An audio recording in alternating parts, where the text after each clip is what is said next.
गोव्याचे प्रवेशद्वार डिचोली या डॉक्युमेंटरीचे मुख्य प्रायोजक आहेत परी तंदूर कॅफे, डिचोली बंदरवाडा। आमच्या इथं तंदूर चहा, कॉफी, थंड पेय आणि अल्पोपहार मिळेल। संपर्क 8412081819। एकदा नक्की भेट द्या। सहप्रायोजक आहेत Shri Koteshwar lodging and boarding, Bhaylipeth, Dicholi. आमच्या इथे माफक दरात शुद्ध शाकाहारी जेवण तसंच चहा आणि नाश्ता मिळेल। माफक दरात AC आणि नॉन AC रूम्स मिळतील। संपर्क 9422062472 किंवा 8007769962 किंवा 8806761749।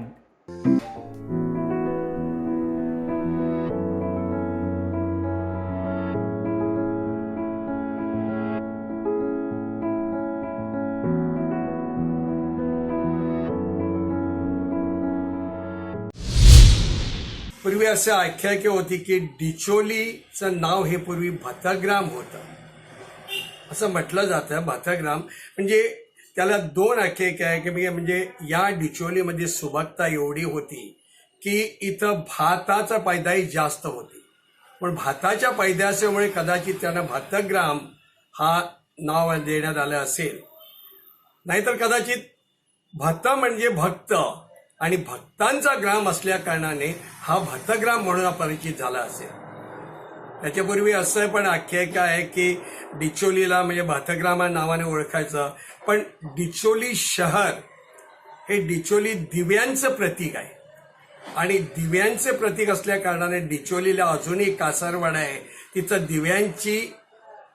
दिवे तयार होतात आणि दिव्या हा दिव्यत्वाचा साक्षात्कार असतो आणि त्यामुळे दिव्यांचा प्रकाशमय असा हा गाव आहे आणि त्यामुळे डिचोली। आणि एक अशी पण एक आख्यायिका आहे, पण हे नक्की सांगता येत नाही आपण, की आपण जे आता ऐकतोय की डिचोली म्हणून, पण डिचोलीला एवढी सुबकता होती, एवढं काही सगळं होतं की भाताची पैदाईश सगळं म्हणजे एवढे निसर्गाने नटलेला हा गाव, पण त्यामुळे डिचो म्हणजे धिवर आणि धिवर म्हणजे आताच्या बाबतीत किंगफिशर, आणि हा जो किंगफिशर जो असतो त्याला पाण्याची आणि माशांची वगैरे पैदाईश त्याच्यावर त्यांचं जीवन चालतं। आणि इथं धिवरची वाहतूक म्हणजे धिवरच्या खूप प्रमाण असल्या कारण म्हणजे मासे वगैरेचे मुबलक प्रमाण असल्या कारणामुळे धिवर पक्ष्यांची इथं वसती होती असं वाटतं आणि म्हणून डिचोलीला धिवर हे पण नाव धिवरावरून डिचो वरून डिचोली पडलं। आणि आणखीन एक आख्यायिका अशी आहे की इथं ही सुबकता पाहून प्रत्येक म्हणजे उपवर मुलीच्या वडिलांना वाटायचं की माझी मुलगी या गावात द्यावी आणि त्यामुळे ते त्यांचं असं होतं की आपल्या कोकणी भाषेमध्ये दिवचली, माझी मुलगी म्हणजे दिवचली ही माझी लोकांक देऊ म्हणजे आपल्या गावांत देऊ, म्हणून यामुळेच ते असं वाटतं की डिचोली दिवचली ही असं आख्यायिका नावाची पडलेली असेल डिचोली गावाला।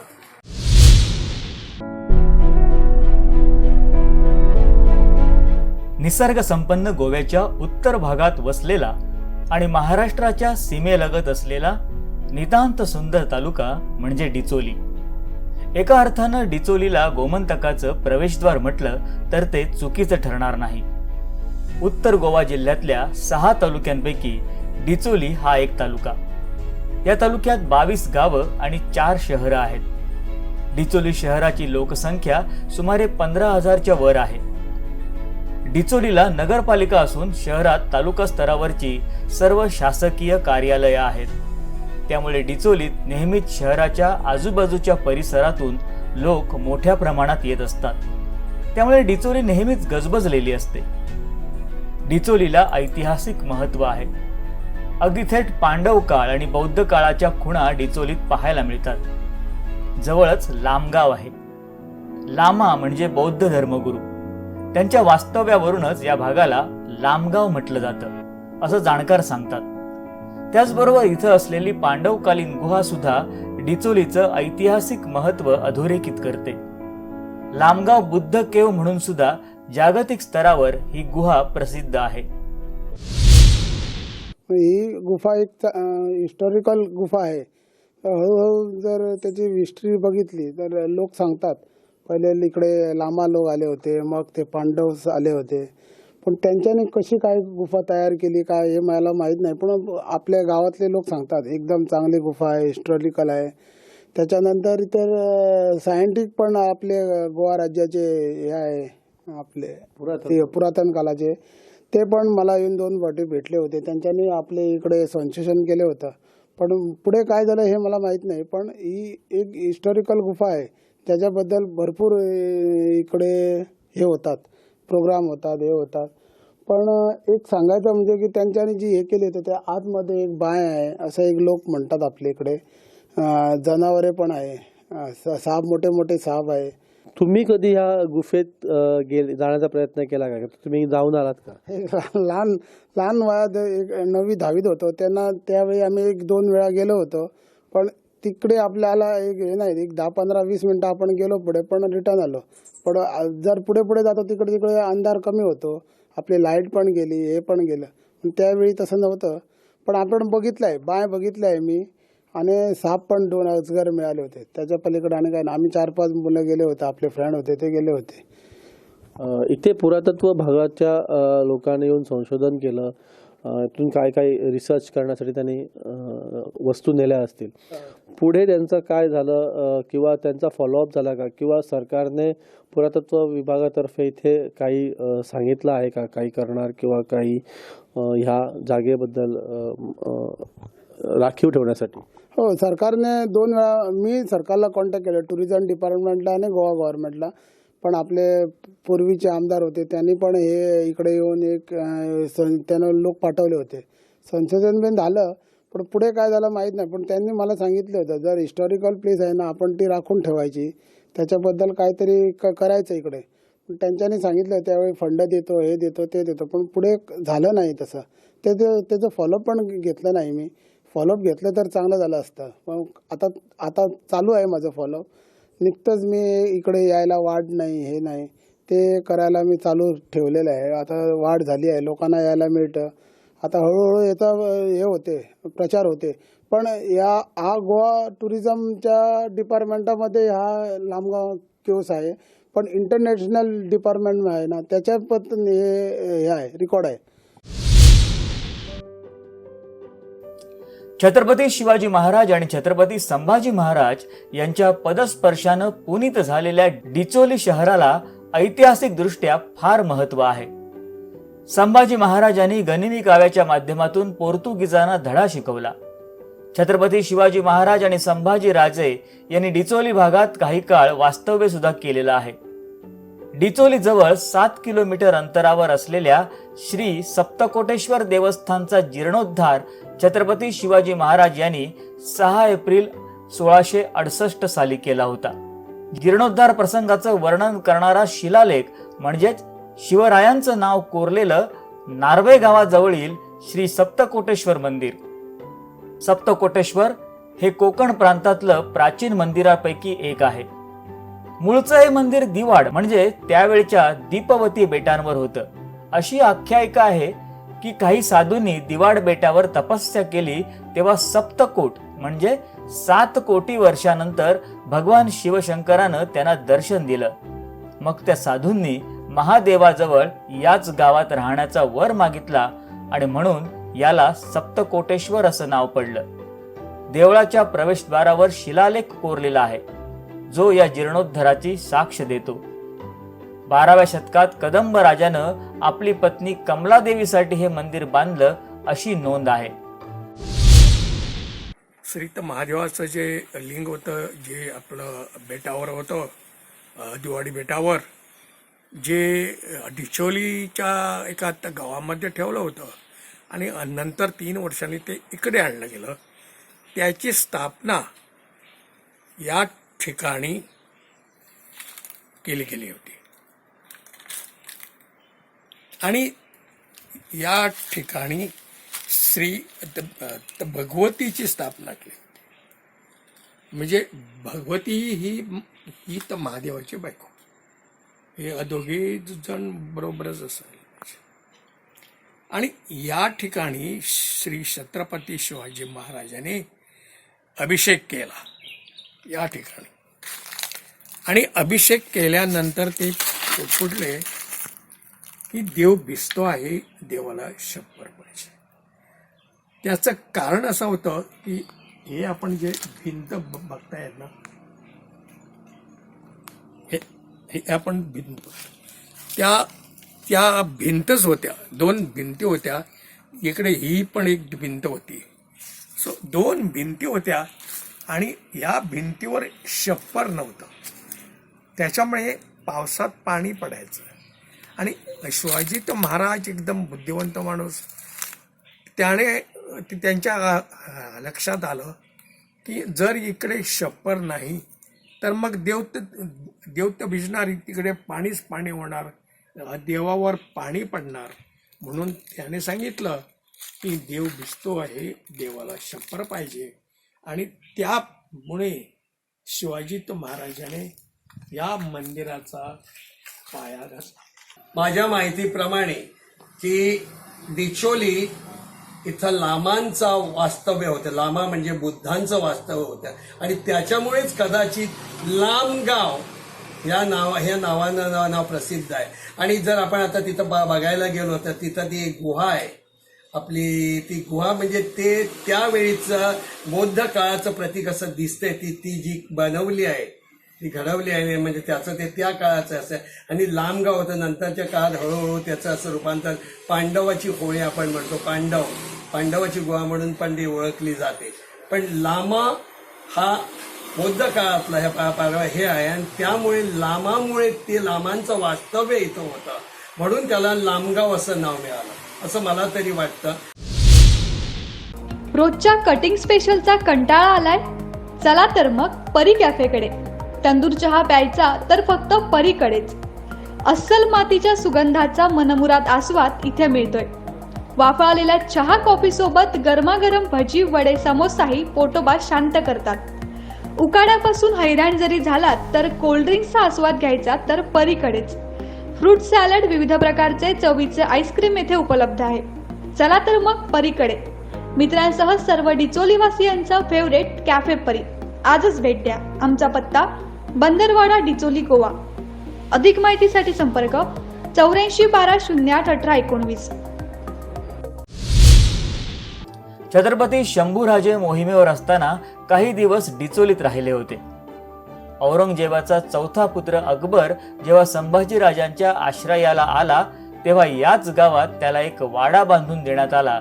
तसंच त्याला नमाज पडण्यासाठी एका उंच टेकडीवर राजेंनी निमजगा बांधून दिला. डिचोली शहराची माहिती घेत डिचोलीचा इतिहास, डिचोलीची कला संस्कृती याची माहिती मिळवत आम्ही आत्ता डिचोली शहरातल्या सर्वात उंच ठिकाणी पोहोचलो आहे. आपण जिथे आता सध्या आहोत त्याला इथल्या लोकल लँग्वेजमध्ये ईदगाह किंवा निमुजगो असं म्हणतात. हे खरं तर नमाजघर आहे, इथे नमाज पडला जातो. आता डिचोली शहरात हे नमाजघर एवढ्या उंच ठिकाणी कसं आलं तर याला एक इतिहासात आख्यायिका आहे. ते म्हणजे औरंगजेबांचा मुलगा अकबर II हे जेव्हा छत्रपती संभाजीराजांना शरण आले, त्यांना येऊन मिळाले, तेव्हा छत्रपती संभाजी महाराजांनी त्यांना ह्या डिचोली शहरात किंवा डिचोली गावात त्यांना वास्तव्यास ठेवलं होतं औरंगजेबापासून लपवून. त्यावेळी त्यांनी अकबर जे होते औरंगजेबाचे सुपुत्र त्यांच्यासाठी नमाज पढण्यासाठी त्यांचं जे त्यांच्या धर्माचं जे काही पठण असतं ते करण्यासाठी एक नमाजघर हवं, म्हणून ह्या ठिकाणी हे नमाजघर त्यांना बांधून देण्यात आलं अशी आख्यायिका इथे सांगितली जाते. तुम्ही इथे बघितलं तर हे एवढ्या उंच ठिकाणी आहे की इथून पूर्ण डिचोलीचा शहराचा परिसर आपल्याला दृष्टीस पडतो. ही पूर्ण डिचोली तालुक्यात पूर्ण डिचोली शहराचा हा जो भाग आहे तो इथून सर्व दिसू शकतो. आम्ही इथे इंडस्ट्रियल एरिया बघू शकतो. इथे डिचोलीचं गावकरवाडा म्हणतात, तिथलं प्रसिद्ध मंदिर आहे शांतादुर्गेचं, ते पण इथून दिसू शकतं. इथला शहरी भाग आपण पूर्णपणे इथून बघू शकतो. एवढ्या उंच ठिकाणी हे नमाजघर इथे संभाजी महाराजांनी बांधून दिलं होतं अकबरांना. याची पुरातत्व विभागाकडे याची माहिती पण आहे. इथून पूर्वीच्या काळी टेहाळणी सुद्धा केली जायची अशी आख्यायिका पण इथे सांगितली जाते. डिचोलीला गोव्याचं प्रवेशद्वार म्हटलं तर ते वावगं ठरू नये. कारण गोव्यात छत्रपती शिवाजी महाराज, संभाजी महाराज यांनी महाराष्ट्रातून दोडामार्ग मार्गे प्रथम डिचोलीतच प्रवेश करून गोव्यातल्या पुढच्या मोहिमा आखल्या होत्या. गोवा मुक्तीसाठी भारतीय लष्कर सुद्धा सर्वप्रथम दोडामार्गातून डिचोलीत शिरलं होतं.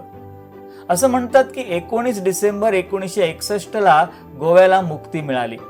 मात्र इथल्या काही ज्येष्ठ नागरिकांच्या मतानुसार गोवा खऱ्या अर्थानं 18 डिसेंबर 1961 म्हणजे एक दिवस अगोदरच मुक्त झाला. कारण सर्वप्रथम डिचोली भागात भारतीय सैन्यानं कब्जा करून तिथल्या स्थानिकांना आश्वस्त केलं होतं. त्यामुळे त्या भागातून पोर्तुगीजांनी पळ काढला होता. असं म्हणतात की भारताचं लष्करी आरमार पाहून पोर्तुगीज अगोदरच घाबरलेले होते. त्यामुळे भारताच्या लष्करासमोर त्यांचा टिकाव लागू शकला नव्हता. माझा जन्म 1949चा. 19 डिसेंबर म्हणजे खरं तर डिचोली 18 डिसेंबरला मुक्त झाली होते, हे लक्षात घेतलं पाहिजे. 18 डिसेंबर 1961 म्हणजे मी 12 वर्षांचा होतो ज्यावेळी गोवा मुक्त झाला त्यावेळी. आणि सर्वप्रथम संपूर्ण गोव्यात मुक्त होणारं पहिलं शहर किंवा पहिला तालुका होता तो डिचोली. कारण मावळिंगे आणि दोडामार्ग अशा विविध भागातून आपले भारतीय जवान, लष्कर, पायदळ डिचोलीत घुसलं होतं. आणि पणजीच्या पॅलेसवर, आदिलशहाची पॅलेस म्हणतो, त्यावेळी पहिली तिथं तर आपलं सचिवालय होतं, मुक्तीनंतर सुद्धा होतं. आता आपलं मंत्रालय परवरीला आहे, विधानसभा परवरीला आहे.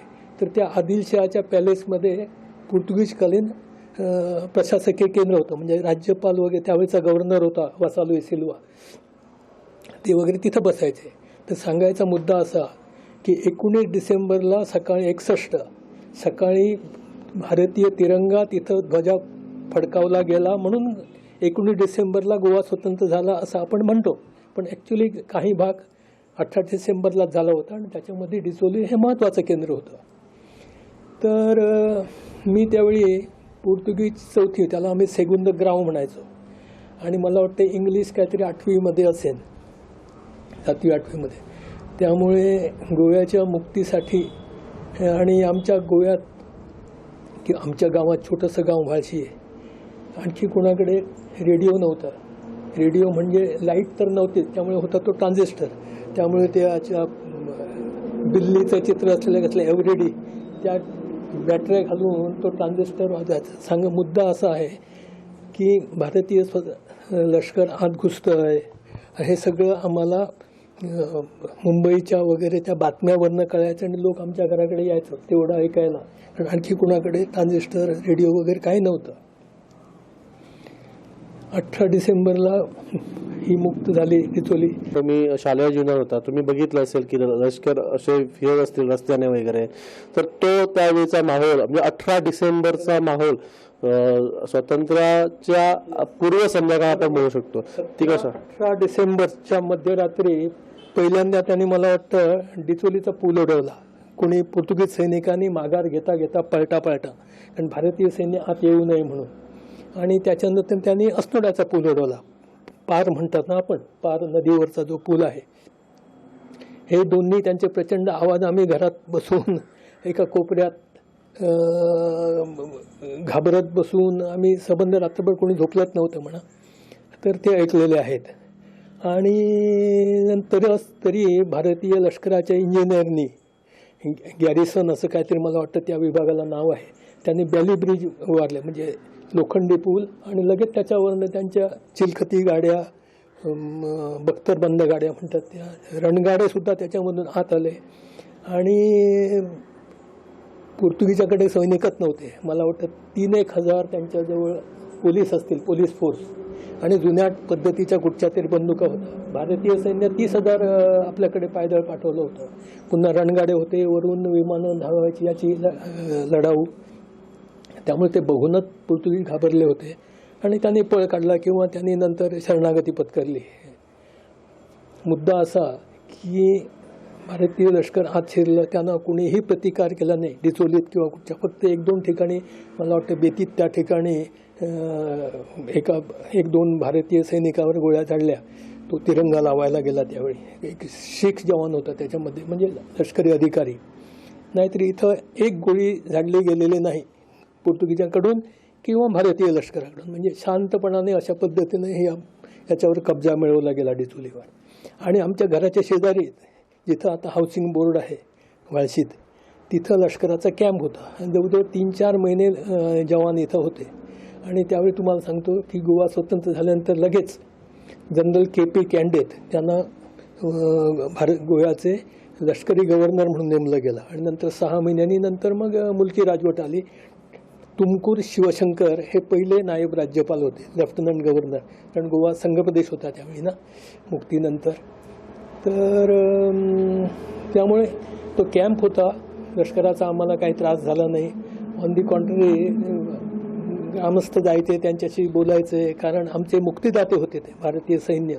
18 डिसेंबरला सकाळी आम्ही डिचोलीत चालत गेलो होतो आमच्या गावात. छोटे आम्ही विद्यार्थी जय हिंद म्हणत. त्याचा अर्थ आम्हाला कळत नव्हता, पण काहीतरी वेगळं घडलं आहे आणि आता आपण मुक्तपणाने श्वास घेऊ शकतो असा एक माहोल तयार झाला होता.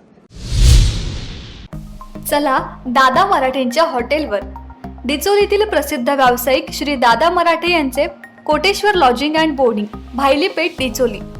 डिचोलीत चांगली माफक दरातील लॉज शोधताय, चांगलं शाकाहारी जेवणही हवंय? चला तर मग दादा मराठे यांच्या हॉटेलवर. यथायोग्य आदरातिथ्य आणि हॉटेलला घरपण आणणारी माणसं म्हणजे मराठे. तुम्ही शुद्ध शाकाहारी आहात, तुम्हाला घरगुती जेवणाची चव चाखायची आहे? मग चिंता नको.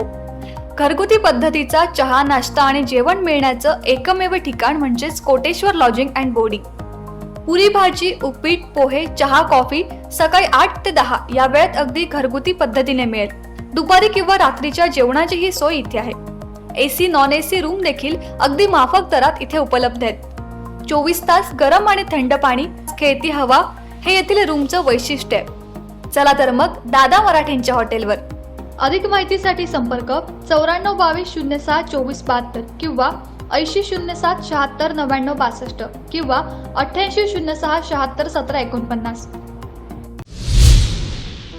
डिचोलीवर पोर्तुगीजांची सत्ता होती. 15 ऑगस्ट 1947ला भारत स्वतंत्र झाल्यावर सुद्धा गोवा पोर्तुगीजांच्या ताब्यात होता. तो 19 डिसेंबर 1961ला स्वतंत्र झाल्याबद्दल आपण ऐकलं. पण त्या पोर्तुगीज काळात डिचोली नेमकी कशी होती, इथली शिक्षण पद्धती कशी होती, हे देखील जाणून घेणं मोठं रंजक आहे. 18 डिसेंबरला ही मुक्त झाली डिचोली. त्याच्यापूर्वी डिचोलीची परिस्थिती काय म्हणजे खाऊन पिऊन लोक सुखी होते एवढंच. कसली चहलपहल नव्हती, व्यापार उदीम नव्हता. आणि आतील पेठ तुम्ही आता जी बघताय ती आणि भायली पेठ या 2 महत्त्वाच्या पेठा होत्या. आणि वर्दळ नसायची. मला आठवतं की डिचोलीहून एक कार्रेर म्हणजे कामेजाव त्यावेळची ती बस म्हणजे मोठी नाही, मला वाटतं एक 15-20 पॅसेंजरमध्ये त्याच्यामध्ये मावू शकतात तशी. आणि मग अर्थात ते मग 25 कोंबायचे ते सोडून द्या. ती डिचोलीहून जी कार्रेर सुटायची ती म्हापशाला जायची, तीच कार्रेर पॅसेंजर घेऊन पुन्हा यायची. म्हणजे अशा पद्धतीनं वाहतुकीची व्यवस्था होती. फारसं येणं जाणं नव्हतं लोकांचं, वर्दळ नव्हती.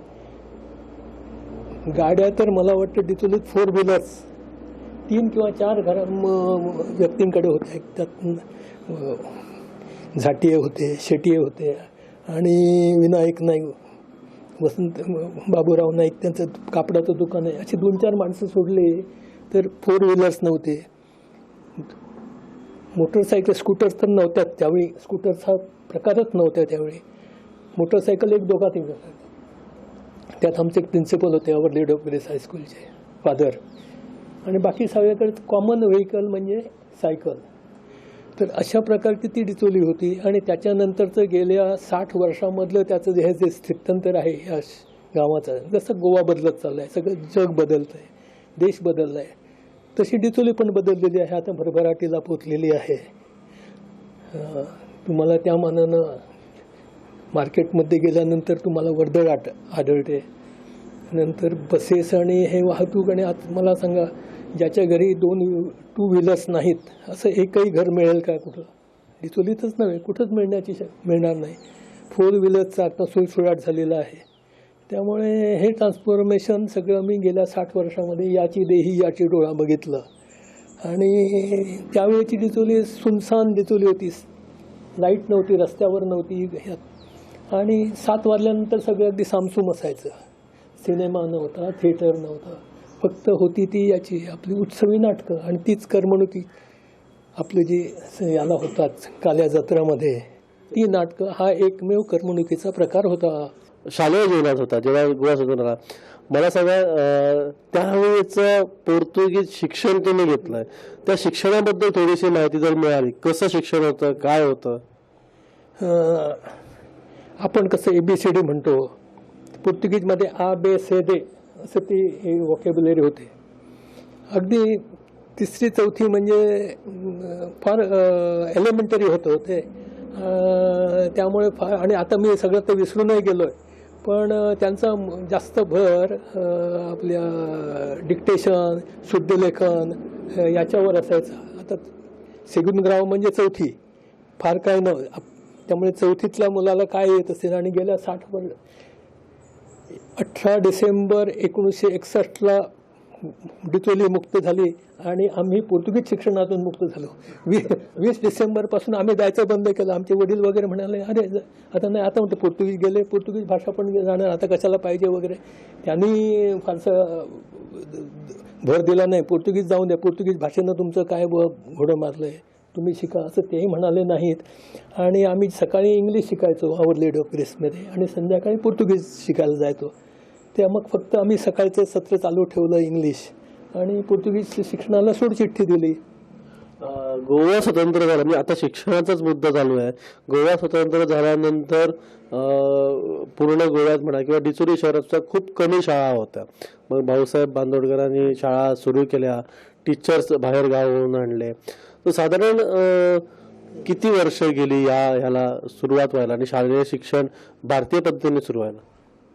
मी शिकलोय तर मुळगावच्या प्राथमिक शाळेत, शिरोडवाडी जिथं म्हणतात ना, आपल्या वेताळाचं देऊळ, वनदेवीचं देऊळ आहे ते.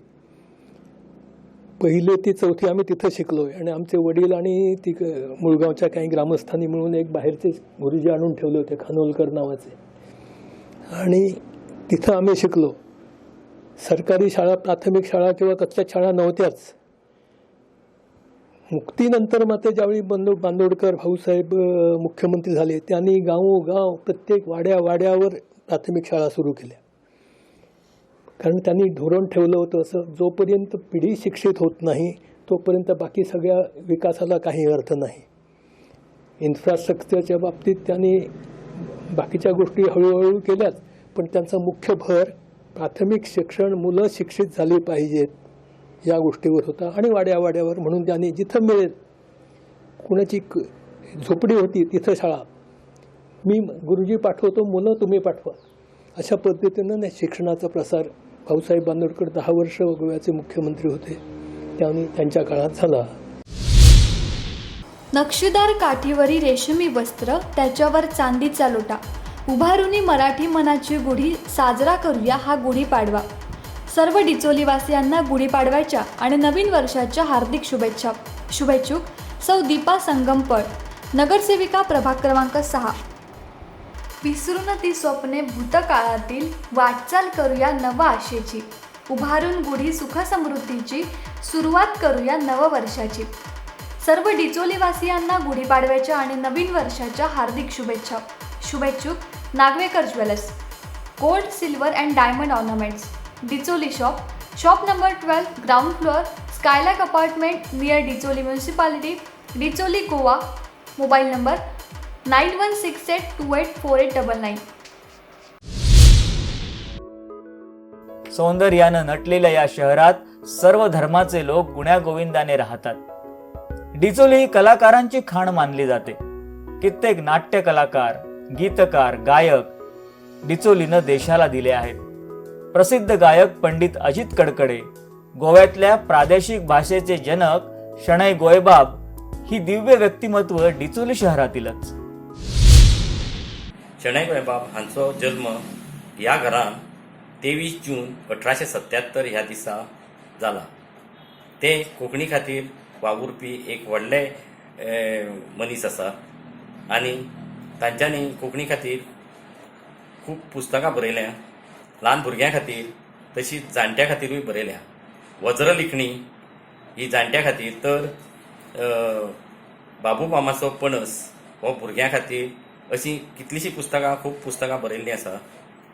आनी ते कोंकणी खातीर कोंकणीच्या चळवळीक लागून तांच्यांनी तन भूक सगळें विसरलेले आनी ते फक्त त्या वावरा फाटल्यानूच आसताले. तांच्या ह्या तळमळीक लागून कोंकणी भाशा मंडळ तशेंच दिवचल सेवा कोंकणी केंद्र आनी म्युन्सिपाल्टी दिवचलची हांच्यांनी आमच्या घरा समोरच्या रस्त्याक शणै गोयबाब मार्ग अशें नांव दिल्लें आसा. तांचें एक मोठेपण म्हणजे ते सदांच आपूण स्वताच्या कर्तुबगारीचेर आनी आपल्या कामाच्या हातूंत सदां मग्न आसताले आनी दुसऱ्यांक ते म्हणजे उदाहरणांत ब्रिटीश हातूंत हाज्या पयलीं ते एकदां काम करताले जाल्यार तांकां ब्रिटिशाचो ऑफिसर आयलो आनी तो आयल्या नंतर ताका सलाम करचो पडटा आनी ताजी कांय तितकी लायकी ना म्हणून ते उठले ना जाग्या वयल्यान. ह्या खातीर तांकां स्वताक राजिनामो दिवचो पडलो. पूण तांच्यांनी तो स्वता जावन राजिनामो दिलो पूण ते केन्नाच ब्रिटिशा फुडें मान बागयलें ना. तांच्यांनी केन्नाच आपली तकली तांच्या फुडें बागयली ना. आपल्या स्वताच्या हाजे विशयी तांकां एक स्वाभिमान आसलेलो आनी अशेंच ते शेवट पर्यंत आपल्या स्वाभिमानानूच जगले. डिचोलीत 2 खाणी आहेत असं माझं मत आहे. एक आपली खनिज खाण आणि दुसरी म्हणजे कलाकारांची खाण. आणि आत्ता तुम्ही उल्लेख केला की पंडित अजित कडकडे हे डिचोलीचे एक रत्न आहे. त्यांच्या नावानं आज डिचोली खूप प्रसिद्ध झालेली आहे. त्याचप्रमाणे डिचोलीत कितीतरी असे उत्कृष्ट असे कलाकार झाले. कलाकारांचे खाण मी याच्यासाठी म्हणतोय की या डिचोली भूमीत कृष्णा मोये जे आकाशवाणीचे कलाकार होते, नंतर या चंद्रकांत नाटेकर, विनायक नाटेकर माझे सासरे हे पण आकाशवाणीचे कलाकार होते. तसेच कापडी म्हणा, विष्णू कापडी, कितीतरी अशी माणसं, आपले चणेकर यांचा रंगमंच जरी असला पण त्यांचे गणपत चणेकरांचे यांचे वडील ते त्यांना आपण आना म्हणत होतो, ते पण एक उत्कृष्ट कलाकार. पण आणखीन एक म्हणजे माझे वडील सुद्धा एक उत्कृष्ट कलाकार होते, माझे काका पण एक उत्कृष्ट कलाकार होते.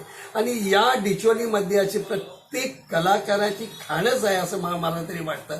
कारण या डिचोलीत कितीतरी नामावंत कलाकार होऊन गेलेत आणि अजूनही आपल्या परीने आपल्या कलेला वाव देण्यासाठी, कलेला चालना देण्यासाठी कितीतरी कलाकार सतत प्रयत्नशील आहेत. कोकणी भाषेचे जनक शणै गोयबाब हे डिचोलीचे आहे याचा मला अभिमान वाटतो.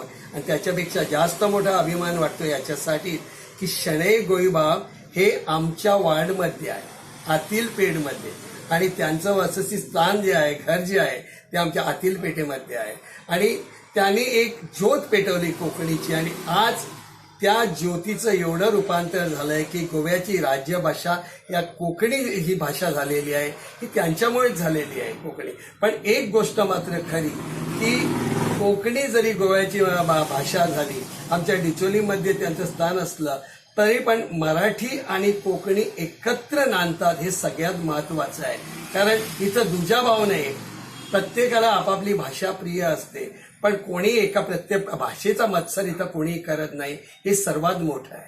अजित कडकडे तर माझा कॉलेज आपला स्कूलमेट होता, मला वाटतं 1 वर्ष पुढे होता तो. तुमच्या माहितीसाठी सांगतो की मास्टर दत्ताराम ते मूळ वळवईचे, म्हणजे सावई वेरे वगैरे त्या भागात, पण त्याचा जन्म डिचोलीत झाला होता आणि तो भायल्यापेठेत झाला होता, त्यांचं मला वाटतं आजोळीकडे. त्यामुळे मास्टर दत्तारामांची जन्मभूमी म्हणून डिचोलीचा उल्लेख करता येईल. तुम्ही कडकडेचं नाव घेतलं, त्याच्यानंतर इथं विष्णू कुकळेकर नावाचे एक चांगले मूर्तिकार होते. गणपतीच्या मूर्ती वगैरे करायचे, पण ते राष्ट्रपती पदक विजेते होते. आणि भायल्यापेठेच्या पाठीमागं त्यांचं तिथं घर होतं यात. त्यामुळे विष्णू कुकळेकर, अजित कडकडे, तुम्ही म्हणता तसे शणै गोयबाब या सगळ्या लोकांनी विविध क्षेत्रामध्ये आपल्याकडे ॲडव्होकेट जयवंतराव सरदेसाई ते चांगले साहित्यिक होते. अनेक पुस्तकं त्यांनी लिहिलेली आहेत. आणि डिचोली तालुक्यानं आजसुद्धा तुम्ही बघा चांगले पत्रकार दिलेले आहेत. अनंत साळकर आहे, हा पेळगावचा आहे, म्हणजे डिचोली तालुक्यातला आहे. लोकमतमधले मला वाटतं सहाय्यक संपादक आहे, सुनाप्रांतचे ते संपादक होते. त्यामुळे पत्रकारितेच्या क्षेत्रातही काम केलेली माणसं आहेत. आणखी कोण म्हणणार तुम्ही आता? काही इंजिनियर वगैरे मोठे मोठे होऊन गेले असं वाटतंय. म्हणजे प्रत्येक क्षेत्रामध्ये नाममुद्रा या शहरानं आपली कोरलेली आहे. डिचोलीत अनेक मंदिरं आहेत. प्रसिद्ध असं श्री शांतादुर्गा देवीचं मंदिर आहे. रवळनाथ मंदिर आहे. अनेक छोटी मोठी मंदिरं डिचोली गावात आहेत. देवी शांतादुर्गेचा नवा सोमवार प्रसिद्ध आहे.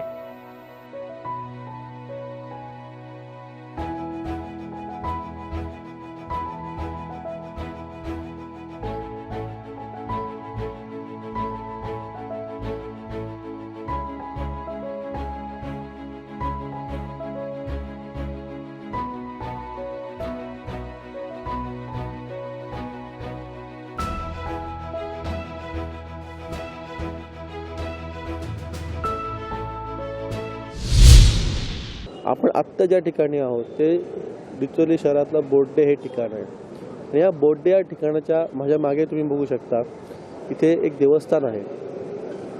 याला वडेश्वर देवस्थान म्हणतात. हे देवस्थान हे डिचोली शहराच्या मध्यभागी आहे. पूर्वी पोर्तुगीज काळी इथे जास्त लोकवस्ती होती आणि इथे सगळं जंगल होतं. ह्या देवस्थानाची खासियत म्हणजे याला राखणदार म्हणतात. बोड्डे डिचोली शहराचा राखणदार अशी याची ख्याती आहे, अशी आख्यायिका आहे. इथे 7 वड असल्यामुळे, 7 जवळ असल्यामुळे याला सातेरी वडेश्वर असं पण म्हटलं जातं, अशी पण आख्यायिका आहे. याच ठिकाणी जी बाजूला जागा आहे तिकडे डिचोली शहरातले वेगवेगळे सांस्कृतिक उत्सव म्हणा किंवा कार्यक्रम हे घेतले जातात. याच ठिकाणी डिचोलीतला प्रसिद्ध गडे उत्सव, मग तो तरंग असेल किंवा घोडेमोडणी असेल, ही सगळी सांस्कृतिक उत्सव ह्याच ठिकाणी होतात. शिगमोत्सवसुद्धा ह्याच ठिकाणी होतो. एवढंच नव्हे तर डिचोलीत सार्वजनिक गणेशोत्सव जो असतो, डिचोली बाजारपेठेतला सार्वजनिक गणेश उत्सव आणि डिचोली पोलीस स्थानकात सार्वजनिक उत्सव, ह्या मूर्ती जेव्हा विसर्जनाला निघतात त्या मूर्तीसुद्धा इथेच पहिल्यांदा येतात. इथे नमन करून नंतर त्या विसर्जनाला पुढे जातात. तर अशा विविध आख्यायिकांनी नटलेलं हे आमचं डिचोली शहर आहे. डिचोली शहराला ऐतिहासिक वारसा असल्यामुळे या शहराचं वेगळंच महत्त्व आहे. पांडव काळात पांडवांनी वास्तव्य करून स्थापन करून केलेलं महादेवाचं मंदिर डिचोली शहराला एक वेगळी ओळख देऊन जातं. सुदनबाई, हा देवळाबद्दल काय आपण आम्हाला माहिती देऊ शकता? देवळाबद्दल म्हणजे कितें, पयलीं हे पांडव केव्स अशे लोक बिचोले भायर म्हणटाले, पण लांबगांवान जर हेका पळोवंक गेल्यार ते होऱ्याने म्हणटा. म्हणजे हांगासर एक होऱ्याने म्हणून फेमस आसा. तर पांडव केव्स म्हणजे म्हाका दिसता पयलीं हांगा ह्या गांवांत लांबा लोक रावताले, ते ध्यान करताले, तेंच्यांनीच हांगा ध्यान करपाक हे सगळे तयारी केली. पण मागीर अशें 16व्या शेतकाला अशें म्हणटा की ते पांडव हांगा रावताले, तेंच्यांनी हे सगळें तयार केलें आनी तेंच्यांनी हे देवाचें हें करपाक महादेवाचे भक्त महादेवाचें हें करपाक तेंच्यांनी भक्ती करपाक लागून हे लिंग तयार केल्लें अशें लोक म्हणटा. ह्या महादेवाच्या देवळात काही उत्सव होत असतील, काही इथे महाशिवरात्रीच्या वेळी पूजा अर्चा होत असतील. त्या उत्सवांबद्दल जर थोडी माहिती दिली आम्हाला तर बरं होईल. उत्सव म्हणजे कितें, हांगासर आमच्या गांवाची एक हें म्हण आसता, हें घालपाचें, हें घालतात आमचे वाडवळा म्हणून घालतात, थंय घालतात त्याच्या उपरांत आमचो उत्सव म्हणजे हांगा एक शिवरात्र जाता. शिवरात्री पयलीं दिसा बड जेवप जाता. लोक येता, हजारो लोक येता, विजीट करून वयता. तशें दर सोमारा लोक भावीक भरपूर येता अभिषेक करपाक. थोडे लोक आपले म्हादेवाच्या देवळान कितें करपाक म्हणून जे कितें सांगतात पळय तेन्ना हांगा बड घेवन येतात. 10 बड 5 बड घेवन हांगा हें करतात. थोडे लोक हांगा दर अमाशेक पुजा करतात आनी कितें करतात. पूण देवाचें एक हळू फेमस जाला हें. जे म्हादेवाचें हें करपाक तशें दिवचेलें हांगा व्हडलें खंय कांय ना. हांगा एक आसा आनी एक हरवळें आसा जे सारके ओल्ड म्हणजे पुरातन म्हणजे डायरेक्ट नॅचरल तयार केल्लें. म्हणजे अशें की आर्टिफिशियल तयार करूं ना. नॅचरल आहा तें पयलीं पासून. पूण पयलीं आमी MP LED श्रीपाद भाऊचे जे अंडर MP LED फंडांसून हे लायटी घातल्यो. तेज्या नंतर बारीक बारीक कितें आहा तें केलें आनी आतां परत निवडून येयल्या उपरांत दुसरे हांवें 55 लाखाचे वाट केली जेणे करून लोकांक येवपाक इझी जातलें आनी ताका ब्युटिफिकेशनूय केल्लें आसा. म्हणजे टुरिजम येता पळय हांगा खूब डेली टुरिजम येता. म्हणजे फॉरेनर जे येतात पळय ते 101% म्हणटा ते हांगा येता आनी ते येवन भक्ती करता. इवन इंडियन टुरिजम आहा ते येता भरपूर. मग तांकां येवपाक एक बरी हें जाली सोय जाली की येवपाक डायरेक्ट मेळटा. आतां फक्त एकूच आहा की हेजे आनीक मातशें टुरिजम वाडयतले हें करतलो जाल्यार ते बोर्ड लावपाक जाय आनी आनीक कितें बाकीचे 1-2-3 प्रोजेक्ट घातल्या ते बीन देवाच्या कृपेन फुडें जाले का बरें जातलें. नक्षीदार काठीवरी रेशमी वस्त्र, त्याच्यावर चांदीचा लोटा, उभारुनी मराठी मनाची गुढी, साजरा करूया हा गुढीपाडवा. गुढीपाडवा आणि नूतन वर्षानिमित्त आपणास हार्दिक शुभेच्छा. शुभेच्छुक श्री पुंडलिक उर्फ कुंदन सुरेश पळारी, नगराध्यक्ष डिचोली नगरपालिका प्रभाग क्रमांक 13. विसरून ती स्वप्ने भूतकाळातील, वाटचाल करूया नव आशेची, उभारून गुढी सुख समृद्धीची, सुरुवात करूया नववर्षाची. सर्व डिचोलीवासियांना गुढीपाडव्याच्या आणि नवीन वर्षाच्या हार्दिक शुभेच्छा. शुभेच्छुक ॲडव्होकेट रंजना समीर बायंगणकर, नगरसेविका प्रभाग क्रमांक 4. डिचोलीतली घोडेमोडणी ही लोककला गोव्यात प्रसिद्ध आहे. त्याचबरोबर डिचोलीच्या जवळच असलेल्या लांबगाव इथं सुद्धा अनेक ठिकाणं पाहण्यासारखी आहेत. इथे माझ्या मागे तुम्ही बघू शकता एक सुंदर अशी तळी आहे.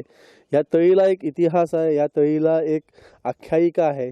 इथूनच या तळीच्या पुढे जर गेलो, एक पायवाट आहे, इथून पुढे गेलो तर एक म्हात्राई देवीचं मंदिर आहे.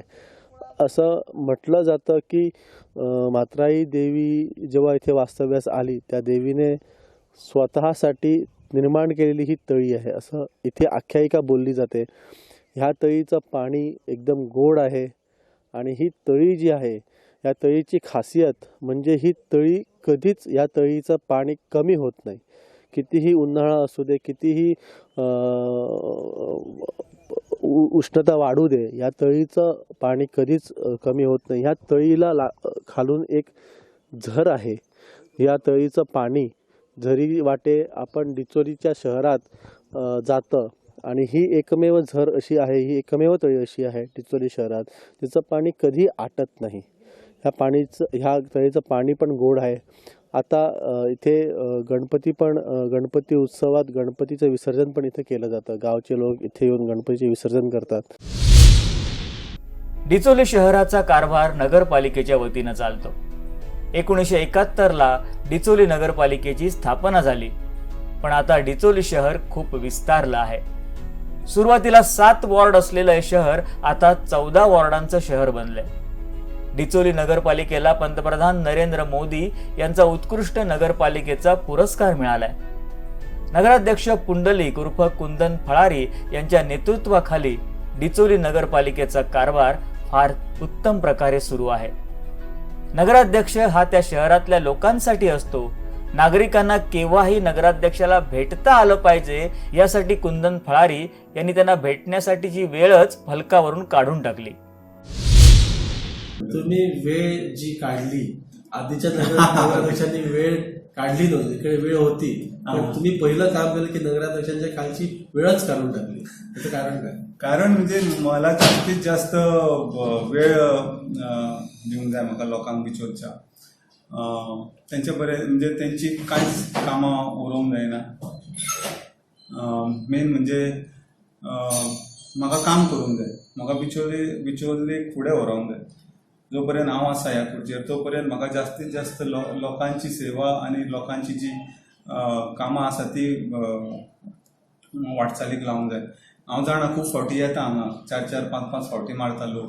म्हाका तें नाका. तेंचे बेगींतले बेगीन तेंची कामां जाल्लेली म्हाका खूब आवडटली. कित्याक फॉलोअप करिना थोडे, म्हणजे फॉलोअप करीत जाल्यार फास्ट कामां जाता. म्हणजे हांव तांकां हेल्प करता की बेगींतले बेगीन सगळीं कामां जावची. आनी बिचोलचें नांव जी म्युन्सिपाल्टीचें जे आतां पर्यंत आमी 14 म्युन्सिपाल्टींक नंबर 1 आसा, जे मोदीचे हस्ते आमकां प्रायज मेळ्ळा बेस्ट म्युन्सिपाल्टी म्हणून, तेंच म्हाका बरकरार दवरूंक जाय. तशेंच त्या वाटचालीचेर हांव काम करीत आसा. आनी मेन म्हणजे बिचोलकारांक बिचोलचें नांव वयर सरोंक जाय, इतकेंच म्हाजी इच्छा आसा. पयलीं म्हणजे आमचे कचराचे जे हावस टू हावस, डोर टू डोर आमी जे कलेक्शन करता तें आमचें परफेक्ट जाता. मागीर जे आमचे कचरा प्रकल्प आसा, जो आदल्या नगराध्यक्षान पयल्या म्हणजे फर्स्ट इन गोवा, म्हणजे पयल्या म्युन्सिपाल्टीन हाडलेलो आमी, तोय बऱ्यापैकी चालू आसा. सगळेच भितर आसा. इन्सुलेटर आसा, मागीर सगळे बायोमेथिनेशन प्लांट आसा, बऱ्यापैकी सेग्रिगेशन जाता. सगळ्यो ह्यो गोश्टी कावंट केल्या तेंच्यांनी. त्या मागीर आमचे जे आमचे स्वच्छता दूत हे एक टीम एक काम करता, जे बरे लोक, जे बरे शिक्षीत लोक, बरे बिझनसमॅन, ते आपले एक वर बिचोले खातीर खंय समज घाण आसा जाल्यार ते क्लीन करता.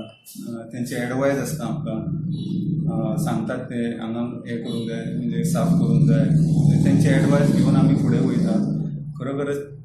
खरेंच तांकां धन्यवाद म्हणपाची गोश्ट आसा की ते आपले वेळान वेळ काडून बिचोले साफ उरची, स्वच्छ उरची, त्या खातीर ते काम करता.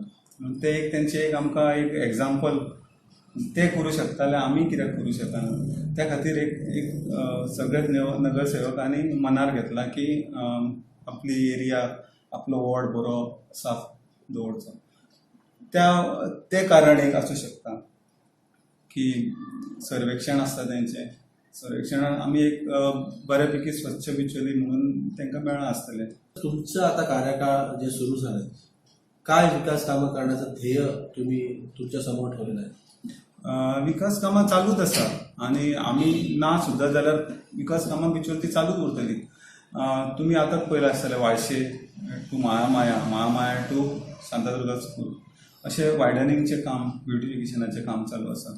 फुडें मागीर ते बस स्टँड टू मुस्लीम वाडा, म्हणजे अशें आमी ते घेवपाचें आसा. आनी मेन आमी फोकस केला आमच्या प्लांटाचेर. गार्बेज प्लांट जो आसा तो थंय आमी बायोमेथिनेशन प्लांट हाडला. म्हणजे सदांच ती कंप्लेंट आसताली की वास येता, वारो येयलो की वास येता. तो जेन्ना प्लांट येतलो पळय तेन्ना ते सगळे वास बंद जातलो आनी त्या पासून आमकां इलेक्ट्रिसिटी जनरेट जातली त्या प्रकल्पा पासून. मागीर जी आतां जनावरां मरता ते कुरताले आमी, ते आतां डायरेक्ट तेचे जे इन्सुलेटर आमी बसयला, म्हणजे डायरेक्ट ते गोबर जावन म्हणजे हे काबार जाता. अशे एक गोश्टी आमी हे केल्या. थंय आमी गार्डन करपाचें आसा, म्हणजे जशें सालिगांव आसा तशें आमी करपाचो प्रयत्न करता. आमकां नवीन आमदार मेळ्ळेले आहा डॉक्टर चंद्रकांत शेट्टी. तेज्या सहयोगान आमी ही जी कामां तुमी म्हटलें की sewage treatment plant, underground cabling, ते आमी हातीन घेतले. आमी ऑलमोस्ट सगळे रेजोल्युशनां बीन घेतलेली आसा. फक्त आमी तेज्या हेल्पान आमी फुडें व्हरपाचो प्रयत्न करता आनी बिचोले आमची समृद्ध आनी बरी अशी एक म्युन्सिपाल्टी अशी आमी करूंक शकता.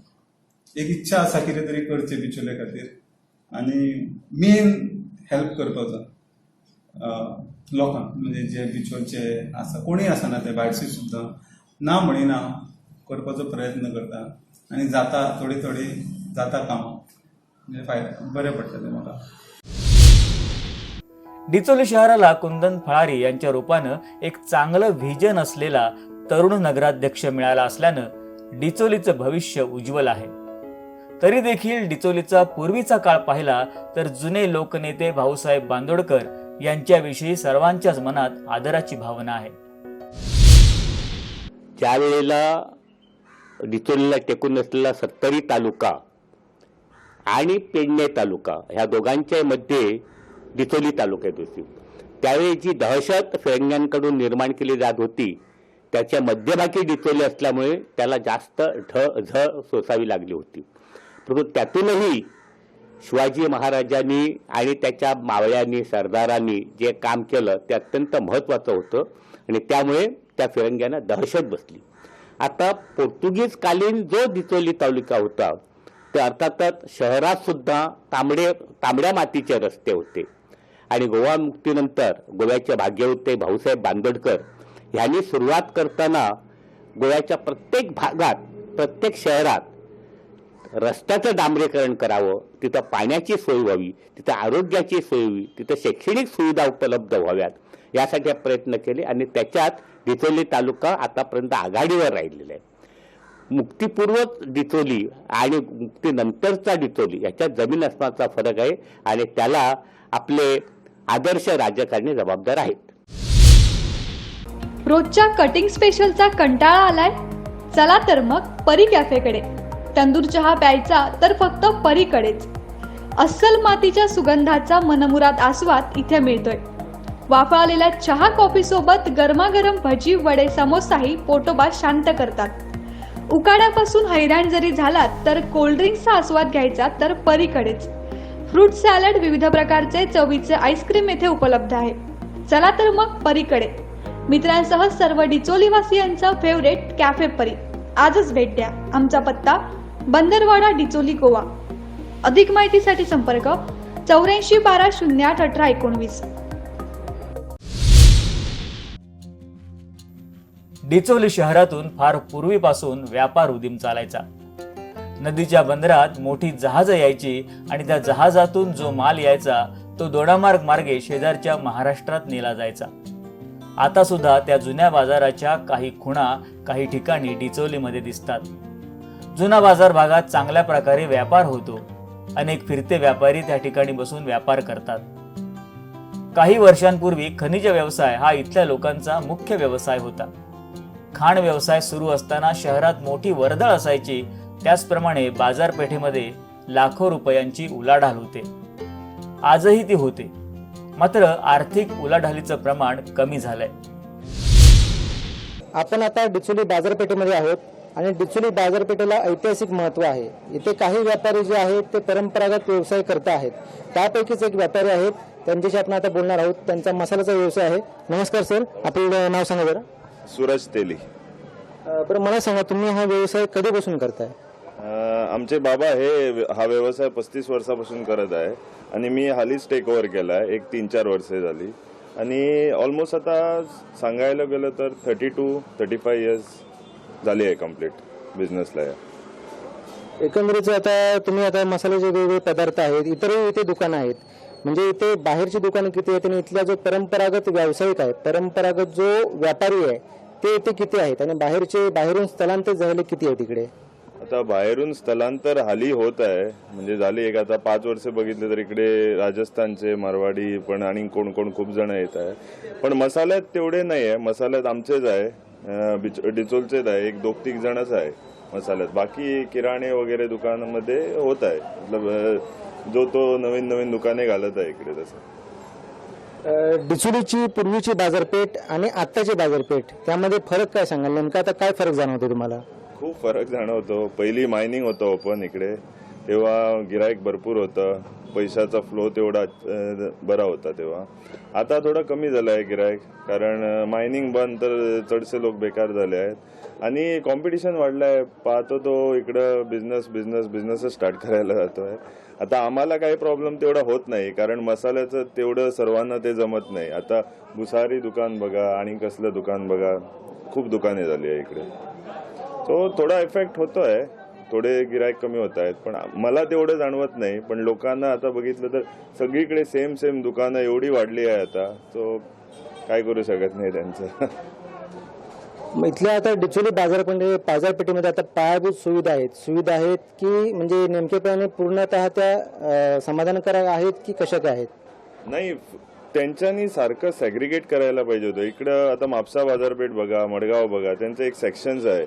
आता मसाल्याचं तर एक सेक्शन असणार आणि कसलं भुसारी एक फुलांचं एक इकडं सगळं डिवायडेड आहे. मच्छी मार्केट तिकडे आहे, मग भुसारी शॉप सर्व तिकडे आहे, थोडी मध्ये मध्ये इकडे डिस्कार्डेड आहे. तसं व्हायला नको. एक सेक्शन्स ठेवायला पाहिजे होते त्यांच्याने, मग तो फ्लो सारखा होतो. आता कोणाला मसाला घ्यायचा असेल तर इकडे माहीत नाही पडलं तर तिकडे जायचं पडणं, तिकडे नाही तर तिकडे आहे आणि एक दुकान. तसं दूर दूर आहे. एका ह्याच्यात असते तर लोकांना बरं पडतं तेवढं. आता नवीनच आता आपले आमदार चंद्रकांत शेट्टी झाले आहेत, त्यांच्याकडून तुमच्या काय अपेक्षा आहेत? खूप अपेक्षा आहे कारण डिचोलीला तेवढा बदल पाहायला नाही मिळाला. ऑलमोस्ट आता 10-15 वर्षे झाली मी तेवढा बदल बघितला नाही. सो आता बघूया काय करतात ते. नवीन यंग डॉक्टर आहे, त्यांना सर्व लेटेस्ट सर्व याची माहिती आहे, शिकलेले पण आहे आणि मेहनती आहे, त्यांचा बॅकग्राऊंड पण बरा आहे. So hope for a good change. डिचोलीची माहिती घेताना डिचोलीचा राजकीय आणि सामाजिक इतिहास सुद्धा आम्ही जाणून घेतला. ज्येष्ठ पत्रकार दुर्गदास गर्दे यांनी डिचोलीचा राजकीय इतिहास, सध्याची राजकारणाची परिस्थिती आणि आजची पत्रकारिता यावर उत्तम प्रकारे भाष्य केलं. डिचोली तालुका म्हटल्यानंतर याच्यामध्ये 3 मतदारसंघ येतात, डिचोली, साखळी आणि मय. तर एकंदरीत जर तुम्ही सुरुवातीपासून जर पाहिलं तर हरीश साठे, अण्णा साठे वगैरे हे सुरुवातीपासूनचं त्यांना खासदारही होते ते, आणि एकंदरीत डिचोलीचा राजकीय प्रवास जो आहे हा दिग्गजांनी असा गाजवलेला आहे असं आपल्याला दिसतं. विशेषतः मनोहर भाई पर्रीकर हे सुद्धा डिचोलीत ज्यावेळी आमदार त्यांचा बीजेपीचा नव्हता, राजेश पाटलेकर वगैरे त्यावेळी कोणी नव्हते, त्यावेळी डिचोली नरेश कडकडे ज्यावेळी नरेश सावर ज्यावेळी निवडून आले होते 2012 त्यावेळी डिचोली मतदारसंघाचं पालकमंत्री या नात्यानं पर्रीकर भाईने त्यावेळी घोषणा केली होती. आणि अशा तऱ्हेनं म्हणजे ह्या मतदारसंघाला तशी राजकीय पार्श्वभूमी आहे. आरोग्याच्या क्षेत्रात जर सांगायचं झालं तर तुम्हाला माहिती असेल की डिचोली हा तालुका आहे आणि जवळजवळ डिचोली आसपास मय, वाळपई हे ते सगळे अशी जर धरली गाव धरले बाकीचे सगळे, तर डिचोलीमध्ये खरं म्हणजे चांगल्या असं अपग्रेड केलेलं असं म्हणजे आत्ताच्या आधुनिक दर्जेदार अशा आरोग्यविषयक सेवा देणारं असं जर एक केंद्र असेल तर मला वाटतं की आपण जीएमसीमध्ये बांबोळीला जो पेशंट जातो त्याला त्याच्या प्राथमिक ज्या ह्या आहेत ती ट्रीटमेंट त्याची इथंच झाली पाहिजे. पूर्वी कसं असायचं, इथं समजा एखादा कुठेतरी गावामध्ये किंवा डिचोलीतच शहरात कुठेतरी एखादा अपघात झाला, गंभीर अपघात झाला की त्याला काय करतात, बाजूच्या PSCमध्ये प्राथमिक आरोग्य केंद्रात त्याला नेतात. तिथं नेल्यानंतर त्याला ती रेफर करतात बांबोळे याच्यात डिस्ट्रिक्ट हॉस्पिटलमध्ये म्हापसा. तिथंपर्यंत जाईपर्यंत जर तो असला जिवंत तर तिथून त्याला रेफर करतात बांबोळीला. आणि आता अटल पूल वगैरे सेतू झालेला आहे म्हणजे तो वेळेत पोचतो तिथे, पण तिथे वेळेत पोचून सुद्धा त्याच्यावर तिथं ट्रीटमेंट लगेच होईल याची गॅरंटी नाही. आणि जर झाली तर बरंच आहे, पण जर नाही झाली तर डॉक्टर म्हणतात सॉरी. म्हणजे त्याचा मोक्ष जो आहे तो तिथं जीएमसीमध्ये ठरवला गेलेला आहे की काय, अशी कधी कधी शंका येते. म्हणजे देसाई सर, रमना देसाई सर, गौतुंबरचारी, त्याचप्रमाणे रमेश सावेकर म्हणून म्हणतात, म्हणजे असे चांगले पत्रकार, म्हणजे त्यावेळी त्या काळची जी पत्रकारिता होती त्यांनी हे सगळं बघितलं आणि ते अजूनही हे करतात त्याविषयी. सुरेश वाळवे सर तर अजूनही त्याच्यावरती मार्मिक हे लिहितात, म्हणजे लोकांना पटेल असं, म्हणजे सगळे चोफे त्यांचं हे हेरून ते बरोबर म्हणजे ज्याला आपण एअर स्ट्राईक वगैरे असं म्हणतो तसा त्यांचा रायटिंग स्ट्राईक जो असतो तो बरोबर ते त्या ठिकाणी हे करत असतात. तर मला वाटतं की त्याच्यामध्ये बदल झाला म्हणजे तो अपेक्षित आहे. तो सगळ्याच क्षेत्रात झालेला आहे आता बदल, पत्रकारितेतही झालेला आहे बदल. आता म्हटलं जसं की त्याच्यामध्ये जी मीडिया जी आलेली आहे, आता इलेक्ट्रॉनिक मीडिया म्हणा किंवा बाकी सगळं एकंदर हे त्या कालानुरूप येतं जाणार, ते ह्याच्याप्रमाणे आहेच तसं. पण मला असं वाटतं की जो मुख्य जो मानसिकतेमध्ये जो बदल झाला पाहिजे, मी सुरुवातीला सांगितल्याप्रमाणे की आमदार किंवा एखादा आमदार होऊन गेल्यानंतर तो जर एखादा गटाराचं येऊन उद्घाटन करत असेल आणि ते गटारच करणं हा जर विकास म्हणून जर हे असेल, किंवा मग जसं सांगितलं की खड्डा तुम्हाला एकही दिसणार नाही रस्त्यावर, म्हणजे रस्त्यावरील खड्डे बुजवणे हा जर विकासाची तुमची संकल्पना असेल तर मग आणि ही मानसिकता लोकांची आहे. लोकांनी तरी पटापट फोटो वगैरे काढून पाठवले, अजून हे खड्डे बुजले नाहीत. मग इथं कसं होतं, आता डिचोलीमध्ये अत्याधुनिक असं सगळी ही सोयी सुविधा असलेलं दर्जेदार असं हॉस्पिटलाची इमारत बांधली, पण त्या इमारतीमध्ये सर्व असून ऑपरेट करणारे जर कोणी नसतील तर ते कोणी हे नाही, म्हणजे ती सोयी इथे नाही आहे, सुविधा नाही आहे. म्हणजे आरोग्यविषयक आधुनिक सुविधा इथे मिळायला पाहिजे. नुसती भव्य इमारत जर तुम्ही बांधून ठेवली तर त्याचा काही उपयोग नाही. आणि इथले ज्येष्ठ नागरिक सेवा केंद्र जे आहेत त्याच्यामध्ये आता केझिटन वास म्हणून ते त्यावेळी तिथं याच्यावर होते, त्यांनी तत्कालीन जे आपले आरोग्यमंत्री होते आणि आताही आरोग्यमंत्री आहेत ते विश्वजित राणे यांना पण पत्र लिहिलं होतं की ह्या हॉस्पिटलमध्ये तुम्ही आठवड्यातून 1-2 तरी कार्डिओलॉजिस्ट अपॉइंट करा किंवा हार्ट आपला बाकीच्या डायलिसिस वगैरे जे काय असतं बाकीचं. आताचे जे मुख्य रोग जे आहेत म्हणजे जनरली सगळ्यांना तुम्ही जर बघालाच तर प्रत्येक घरामध्ये कोण ना कोणतरी आजारी असा असतो आणि वर्षभर त्याला औषधं घ्यावी लागतात. म्हणजे कुठच्या याच्यामध्ये तुम्ही बघितलं तर फार्मसीमध्ये उसळणारी गर्दी जर पाहिली किंवा एकंदर आरोग्यविषयक समस्या भयंकर वाढलेल्या आहेत. ह्या ज्यावेळी गंभीर त्याचे परिणाम होतात त्यावेळी यांना कुठेतरी पणगी लावण्यात जावं लागतं. पण त्या प्राथमिक स्वरूपात असतानाच या प्राथमिक आरोग्य केंद्रात जर त्याच्यावर उपचार झाले तर मला वाटतं की जीएमसीवरचा ताणही कमी होईल आणि इथल्या लोकांनाही चांगलं सुदृढ असं आरोग्य दीर्घायुष्यात लाभेल असं मला वाटतं. फक्त राजकारण्यांनी हे आरोग्यविषयक व्यवस्थित जर तिथं प्राथमिक ह्याच्यावरच सुविधा उपलब्ध करून दिल्या तर. डिचोलीच्या जडणघडणीत महिलांचा सहभाग सुद्धा फार महत्वाचा आहे. आज अनेक महिला मंडळं आणि बचत गट या माध्यमातून या महिला छोटे मोठे उद्योग करत आहेत. आम्ही देखील अशा महिलांशी संवाद साधला. त्यावेळी डिचोलीच्या खाद्य संस्कृतीपासून भजनापर्यंत अनेक गोष्टी अधोरेखित झाल्या. जे गावागावामध्ये पदार्थ केले जायचे पारंपरिक आम्ही पदार्थ म्हणतो ट्रेडिशनल फूड, त्याचा आता कुठेतरी लोकांना विसर पडत चाललाय किंवा कुठेतरी ते लुप्त होत चालले. असे काय पदार्थ होते जे तुम्ही तुमच्या लहानपणी खाल्लेले आहेत, ते तुम्ही बनवलेले असतील, तुमच्या मुलांना खाऊ घातलेले असतील? तांदळापासून दौसाळी बनवते मी आजी, आणि डाळीपासून काप, आणि नारळापासून साखरेची काप म्हणतात ती बनवते. आजले पदार्थ आताचे चकरी लाडू सगळे तसले. पहिल्यांदा सुरुवातीला खतखता करायचे किंवा मानगड करायचे, त्याबद्दल तुमच्या लहानपणीच्या आठवणी तुम्ही सांगा किंवा काय पदार्थ तुम्ही आधी खायच्या जे आत्ता मिळत नाही किंवा आत्ता करता येत नाही?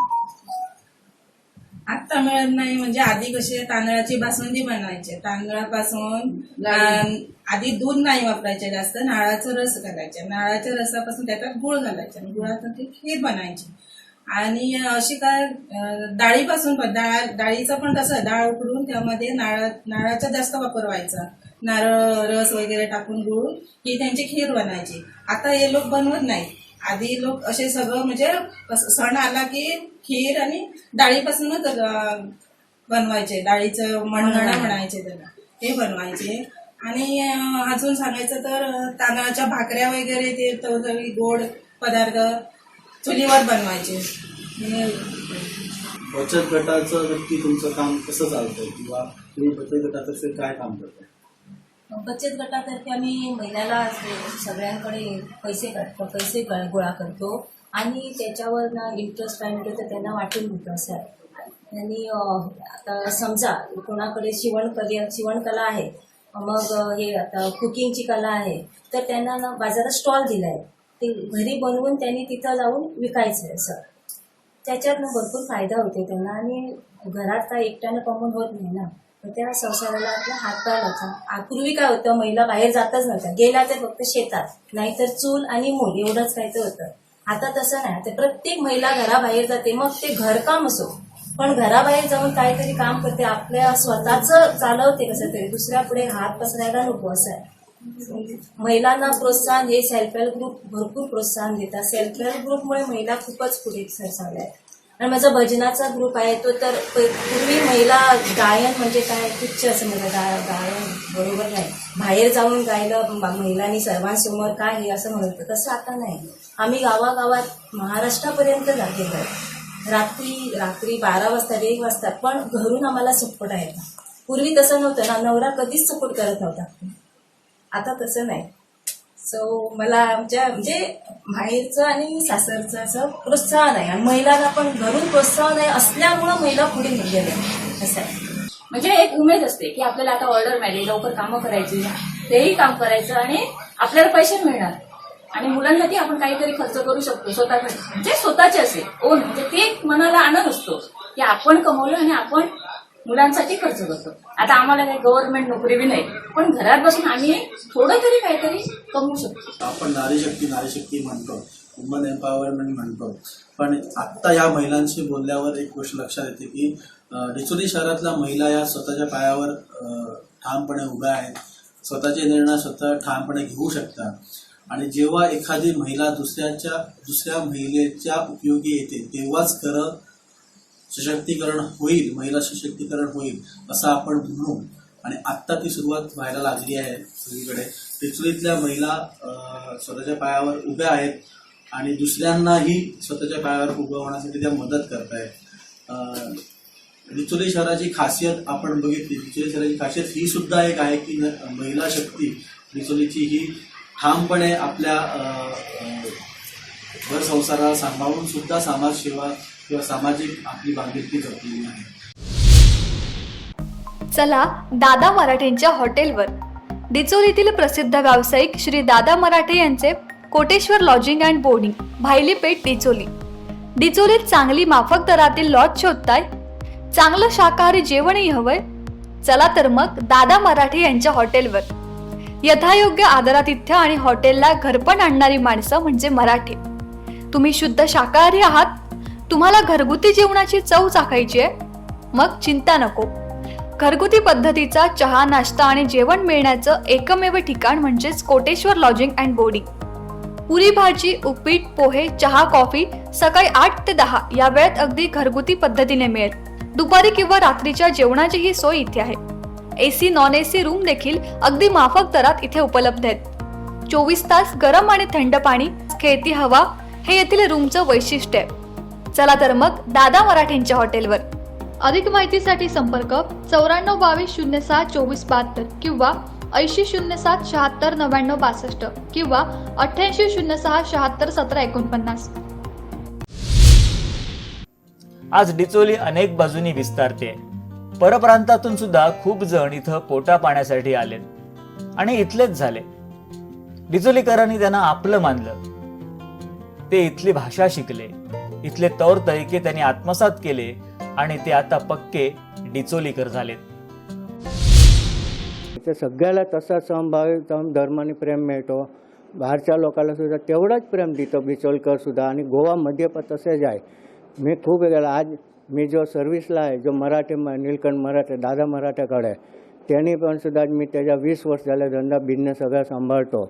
तो माणसाला सुद्धा खूप तेव्हा त्रास काढलेला ना, तो मोठा झाला आहे. बाहेरचा लोक कोणी असो, पण त्याने जर आपण सारखा राहिला तर कोण वाईट नसतो. सगळे गोवावाले तर एकदम चांगला आहे, एकदम बरा आहे आणि एवढा प्रेम देतो. सगळे इथं महाराष्ट्र आहे, कर्नाटकचा लोक आहे, आंध्राचा कुठे कुठे गावचा लोक आहे, पण सगळ्याला तो प्रेम गोवाचे लोक करतो. तर गोवालाकडे पण तुम्ही तसंच प्रेमाने राहा, झालेत तर बरे होणार. तुम्ही जर कसे जर राहिला, मस्ती केला तर गोवाला प्रेम कसं देणार. पण माझा अनुभव सांगतो ना, आज 40 वर्षावरती झाला, आज सगळ्याला मला तसंच प्रेम गोवाला देतो. मी डिचोलीमध्ये सुद्धा मला खूप प्रेम आहे. महाराष्ट्राच्या सीमेवर असल्यानं डिचोली काहीशी त्या मराठी संस्कृतीशी देखील नातं सांगते. ऐतिहासिक वारसा सांभाळता सांभाळता आता काळाबरोबर चालणारी डिचोली आपल्याला दिसते. शिक्षण, संस्कृती, व्यापार, शेती, उद्योगधंदे, बचत गट, खाद्य संस्कृती जपता जपता सामाजिक सलोखा सुद्धा तेवढ्याच आपुलकीनं जपणारी अशी ही डिचोली. इथं एक बघितलं तर कुठलाही भेदभाव मी अगोदर सांगितलं होता, हिंदू, मुस्लिम, ख्रिश्चन असा डिचोलीमध्ये मला तरी अजूनपर्यंत मी लहानपणापासून मी बघतोय की भेदभाव कधी नाहीये. आम्ही जसं आमची दिवाळी आणि चतुर्थी साजरी करतो त्याचप्रमाणे डिचोलीचे हिंदू लोक क्रिसमस पण तेवढ्याच अभिमानाने साजरे करतात आणि ईद पण तेवढ्याच मेहनत साजरे करतात. तसे मुस्लिम बंधू आणि ख्रिश्चन पण तसंच आमच्यामध्ये सामील होतात. सध्याची व्यवसायाची स्थिती आहे ती आणि पूर्वीची व्यवसायाची स्थिती सध्याची, म्हणजे सध्याची आणि पूर्वीची काय फरक आहे यामध्ये? सध्या असं झालं आहे, इथं इंडस्ट्रियल इस्टेटमध्ये ज्या फॅक्टरी चालतात, एक ती हे होते ड्युपॉन्ट तेव्हाच बंद झाली. त्याच्यानंतर आता व्हिनस म्हणून होते केमिकल, ते सगळे बाहेर माल वगैरे पाठवत होते, ती आता बंद झाली आहे. आणि त्यांचं थोडासा काहीतरी आयटम चाललं आहे, बाकी सगळं पिसुरले आणि बाहेर शिफ्ट केलं. काय मायनिंग असताना आणि मायनिंग असताना आणि आता मायनिंग बंद आहे, त्यामुळे व्यवसायावर नेमकं काय फरक पडला आहे? व्यवसाय आता सध्या मायनिंग बंद असल्यामुळे चलन कमी झालं आहे. लोकांना आता दुसरा बिझनेस करावा लागतो. एक म्हणजे काय, आता सध्या हे लँड डेव्हलपमेंट सेल ह्याच्यात एक पैसे लोक कमावतात, काय आपल्या जागा. त्याच्यानंतर टुरिझमला सुद्धा टॅक्सी आणि असा थोडासा स्कोप, ते सुद्धा ह्या 2-3 वर्षात ते गडगडलं आहे. काय आता ते परत होईल कोरोनामुळे. ते तुमचं आता इम्प्रूव्हमेंट तशी झाली नाही, फक्त काय दुकानं वाढत आहेत, बिल्डिंग लोक बांधत आहेत आणि लोक काहीतरी व्यवसायाला काहीतरी साधन पाहिजे म्हणून ती दुकाने खरेदी करतात. आणि असं सध्या आहे. तुम्ही आता हॉटेल व्यवसायामध्ये साधारण आता किती वर्ष झाली आहात? आता हे मी 5 वर्ष झाली. हे कशाला केलं, मी 2005मध्ये पहिल्यांदा लॉजिंग चालू केलं तिकडं. दुसरं आणि एक आहे आमचं तिथं मी कशाकरता केलं ते सांगतो. की एक मी त्याचं माझी जे बिल्डिंग तेव्हा बांधताना एक सेलटॅक्सला प्रिमायसेस द्यायचं म्हणून त्यांनी ठरवलं. त्यांचे ऑफिसर होते, ते येऊन सगळं करून फर्स्ट फ्लोअर द्या, खाली दुकान होती, फर्स्ट फ्लोअर द्या म्हणून त्याप्रमाणे मी त्यांना सांगितलं सुद्धा फर्स्ट फ्लोअर देऊया म्हणून. आणि जेव्हा एक्झॅक्ट तयार झाली ना, तेव्हा ते भाडं म्हणाले 200 स्क्वेअर मीटरला 6,000 रुपये भाडं. ते हे होणार आहे. आमचे म्हणाले रेट असेच असतात PWDचे, पणजी आणि सगळं. शेवटी पणजीला मी धाव घेऊन त्यांना विचारलं, बाबा काय पणजीचे रेट इथले सारखे असतात का? मग त्यांनी नाही म्हणाले आणि त्यांनी 15,000 रुपये भाडं ठरवून ते एक फ्लोअर मी दिला. त्याच्यानंतर वर आणि एक फ्लोअर काढलेला. का मी कन्स्ट्रक्शनमध्ये लाईनमध्ये आलो ह्या निमित्ताने, कारण माझी टाईल्स फॅक्टरी होती, सिमेंटचा माझा बिझनेस आहे. त्यामुळे मी ऑटोमॅटिक हे प्लॉट हे आता ही सुद्धा बिल्डिंग कोणी प्लॉट आपला डेव्हलप करून आपणाला पैसे दे असं सांगितलेली बिल्डिंग आहे. काय लिटिगेशनमध्ये होती, ते सोडवून केलं. त्यावेळेला सेकंड फ्लोअर जेव्हा बांधला तेव्हा डोक्यात आलं की जसं आता फर्स्ट फ्लोअरला 15,000 म्हणजे अगदी रडून म्हणतात तसे मला मिळतात. काय त्याच्यानंतर मग सर्वे डिपार्टमेंट आले, ते तसंच करायला लागले 5-6 रुपये. म्हटलं हे गव्हर्नमेंटच्या ह्याच्यावर अवलंबून राहायचं नाही, मग काय करता येईल असं डोकं चढवून मी सेकंड फ्लोअरला पहिल्यांदा 7 रूम काढले. काय ते हे करून 7 रूम काढले, ते माझे चांगले चालायला लागले. त्याच्यानंतर त्याच्या मागं परत होती जागा, तिथं मी परत 12 रूम काढले. असं करून ते मी सगळं डेव्हलप केलं 2005पासून आजपर्यंत. काय 2005 नंतर 5 वर्षांनी इकडचे रूम केले, तिकडचे ते 12 रूम केले. आणि 2011ला मी 2015ला इकडं हे केलं आहे. 2017ला मी चालू केलं आहे इथं साधारण. आता एकंदरीत व्यवसाय म्हणजे कसा सुरू आहे, म्हणजे चांगला सुरू आहे? नाही, तसं बघायला गेलं तर इथं मी कशाला घातलं हे हॉटेल की लॉजिंग, इथं बोर्डिंग, की पूर्वी माझी इथं होती. इथं चला ही जागा माझी पडून आहे, काय करूया म्हणून मी ही जागेला म्हटलं डेव्हलप करूया. म्हणून मग ठरवलं की इथं खाली रूम हे करायचे, इथं रूम न करता हॉटेल काढूया व्हेज. कारण इथं व्हेज असं आमच्या पद्धतीचं हॉटेल नाही आहे. इथं जे आहे ना ते उडपी आहे आणि बाकी सगळी आहेत ती व्हेज आणि नॉनव्हेज आहे, प्युअर व्हेज असं नाही. इथे गोवन पद्धतीचं जेवण मिळतं. हां, इथे गोवन पद्धतीचं आपल्या हो जेवण मिळतं, गोवन महाराष्ट्रीयन जेवण मिळतं. म्हणून आम्ही ती पद्धत केली. काय आणि त्यामुळे आहे रिस्पॉन्स आहे, पण जरा आत पडतं त्यामुळे फरक थोडासा पडतो, पण रिस्पॉन्स बरा आहे, बरं चालतं आहे. अनेक जाती धर्माचे लोक डिचोलीमध्ये आज गुण्यागोविंदानं नांदत आहेत.